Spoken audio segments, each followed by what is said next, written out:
주호영 의원이 컷오프가 되면서 한동훈 전 대표와 주호영 의원의 연대설도 이야기가 나오고 있습니다. 자, 과연 대구에서 무슨 일이 벌어질까요? 화면 함께 보겠습니다. 3파전이 될 수 있다. 무소속으로 탈당 후에 출마할 수 있다. 그럼 그 자리에 비어있는 자리에 한동훈 전 대표가 나갈 수도 있다. 연대설이 나오고 있는 가운데서 김부겸 더불어민주당 전 총리죠.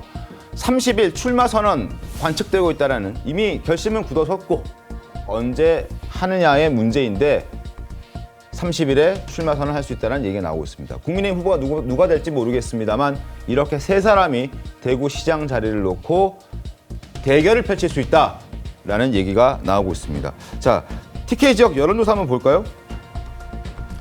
박빙입니다. 민주당 29%, 국민의힘 28%. 박빙입니다. 자, 장윤주 변호사님, 네. 김부겸 총리 언제 합니까? 출마 선언.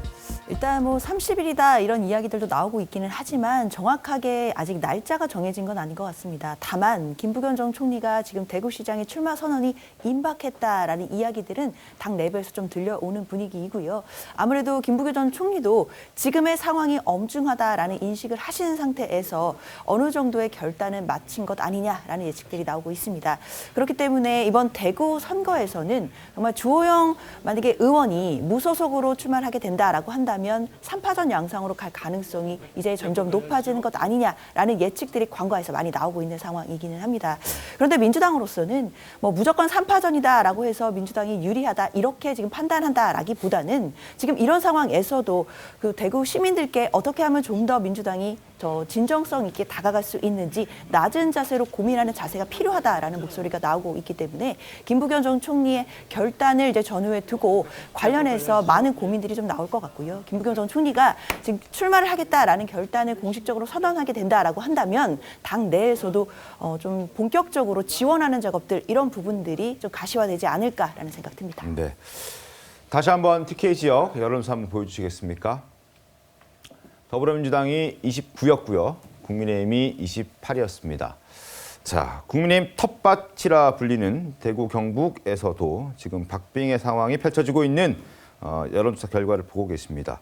그래서 김부겸 총리의 등판설이 점점 더 불거지고 현실화될 수 있다는 얘기도 나오고 있습니다. 그리고 앞서 말씀드렸던 주호영 의원과 이진숙 전 반통위원장의 갑작스러운 긴급 기습 컷오프, 그 과정에서 장도영 대표의 의견이 반영되지 않았다는 지적도 나오고 있습니다. 화면 함께 보시죠. 대구 충북 경선에 대해서 걱정하는 목소리들 챙겨 듣고 있다.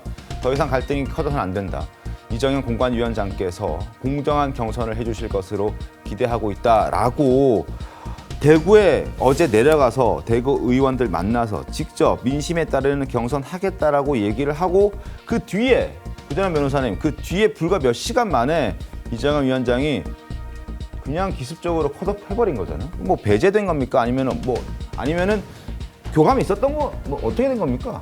사실 교감이 있었던 것 같지는 않습니다. 지금 이게 당 대표로서의 그 권한이 많이 약화됐다 이런 얘기도 많고 그걸 수습하기 위해서 부랴부랴 내려간 측면이 있었거든요. 그래서 저는 전체 다 경선을 통해 가지고 결정되지 않을까 이런 생각을 했었는데 컷오프도 종전에 얘기했던 거하고도 또 다르게 네. 그냥 주호영, 이진숙만 날린다. 지금 가장 경쟁력 있다고 꼽혔던 두 사람이거든요. 네. 그러니까 지금 이게 장동혁 대표의 이해관계뿐만 아니라 이정현 공관위원장의 이해관계가 또 맞물린 거 아니냐. 그러니까 계속 내정설 이렇게 막 바뀌잖아요. 근데 지금 그 내정설도 사실 뭐 다 옳지는 않습니다. 왜냐면은 처음엔 이진숙 내정설 그러다가 지금은 최은석 내정설 이러다가 이제 보통 이제 유영아 의원이냐 뭐 이렇게 되니까 사실 뭐 이게 그냥 썰만 도는 상황이긴 한데 그만큼 어수선한 건 맞고 네. 장동혁 당 대표의 그립감이 약화된 게 아닌가. 지금 이정현 공관위원장은 사실 사퇴했다 복귀한 그 이틀 사이에 아무것도 해결된 게 없음에도 불구하고 본인의 권한이 높아지는 좀 기현상이 벌어졌거든요. 이거는 제가 보기엔 이정현 공관위원장이 주도한 게 아닌가 싶은데 아까도 말씀드렸다시피 저는 항상 원칙이 있었으면 하는 입장인데 지금 저로서도 이거는 원칙보다는 그냥 정부적 감각에 의해서 두 명을 탁 이렇게 핀셋으로 찝은 거기 때문에 당장은 여론 반등에 도움이 될 만한 그런 조치라고 보지는 않습니다. 알겠습니다. 공관위 회의가 어제 저녁에 있었고 회의를 하는 과정에서 이정현 위원장이 컷오프 시키자. 안 된다. 당대표 의중도 물어봐야 된다라는 공관위원들의 이야기가 있었기 때문에 장동혁 대표랑 실제로 20분 정도 통화를 했대요. 하고 난 다음에 결과를 이렇게 낸 겁니다. 그럼 그 과정에서 어떤 얘기를 장동혁 대표는 했으며 그게 교감이 된 것인지 아니면은 배제를 한 것인지 무시를 한 것인지 궁금한데요. 조홍천님 어떻게 평가하십니까? 장동혁 대표가 어제 오전에 얘기를 한 거는 저렇게 컷오프 없이 어쨌든 시민을 기준으로 해서 시민의 눈높이에서 공정하게 경선이 좀 치러졌으면 좋겠다. 네. 라는 취지로 저는 알아듣습니다. 실제 어제 공관위 회의에서는 그 서울시장 후보 3명이 면접했죠. 예, 그 면접. 네. 그거만 하기로 돼 있었는데 대구시장 후보 공천 컷오프는 아예 처음부터 안건에 없었던 것 같아요. 근데 이정현 위원장이 뭐 불시에 그냥 이것도 좀 논의하자라고 내놨다는 겁니다. 저 민간에서 오신 그 공관위원들은 다 뭐 저 위원장의 뜻에 따랐는데 현역 의원이 3명이 있잖아요. 그중에서 사무총장하고 최수진 의원은 반대를 했던 것 같고 네. 그 친장 쪽이라고 일컬어지는 그 서지영 의원은 대표 뜻이 뭔지를 모르는데 뭐 내가 찬반을 어떻게 정할 수가 없다. 뭐 기권 비슷하게 돼서 그러면 다수결해가지고 다수결로 지금 저게 넘어간 것 같아요. 이런 것들을 종합을 해보면 장동혁 대표의 혹은 그 지도부의 뜻과는 무관하다. 뭐 그게 반영이 되지 않은 상태로 어제 이정현 위원장의 그 결정으로 지금 저게 저렇게 된 것 같은데요. 모르겠습니다. 저렇게 뭐 독단적으로 네. 하는데 그게 기준이 있으면 원칙이 있으면 어떤 컨셉이 있으면 그리고 유권자들이 납득이 될 수 있으면은 의미가 있다고 보는데 그런 측면에서 봤을 때 저 뭐지? 도대체 뭐지? 누구 뭐 또 염두에 두고 저런 게 맞네? 라는 의구심만 자꾸 불러일으키기 때문에 글쎄요, 참 정말 첩첩산중이다.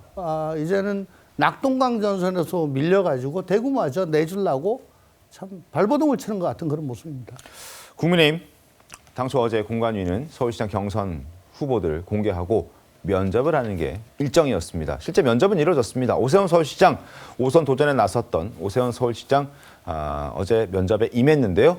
목소리 들어보겠습니다. 시장님 지금 시장으로서의 공천 심사를 몇 번째 하고 계세요? 5번째. 오늘 긴장돼요, 안 돼요? 많이 긴장되죠.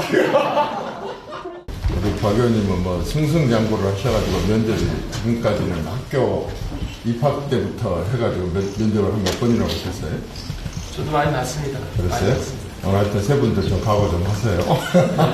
농담입니다. 농담입니다. 서울 수도권의 선거를 치르기 어렵다는 관점에서의 중도 확장 선대위를 조기에 발전시켜 주실 것을 당에 요청드린 내용입니다. 공천 접수 과정이 좀 불편해지고 동시에 또 우리 당에 피해가 끼칠 것 같아서 결심해서 뛰어들었다. 뛰어든 만큼 후회 없이 잘 경쟁하겠다. 추가 접수한 오세훈 서울시장을 포함해서 이제 국민의힘 서울시장 예비 후보 경선 후보는 모두 6명입니다. 오세훈, 박수민, 윤희숙, 이상규, 이승현, 그리고 김충환 전 강동구청장까지. 오늘 척찬일 교수님, 경선 방식과 본경선 대상자를 확정한다고 합니다. 뭐 3명 압축 후에 경선 방식이 유력하다고 하는데 뭐 어떻게 좀 보셨습니까?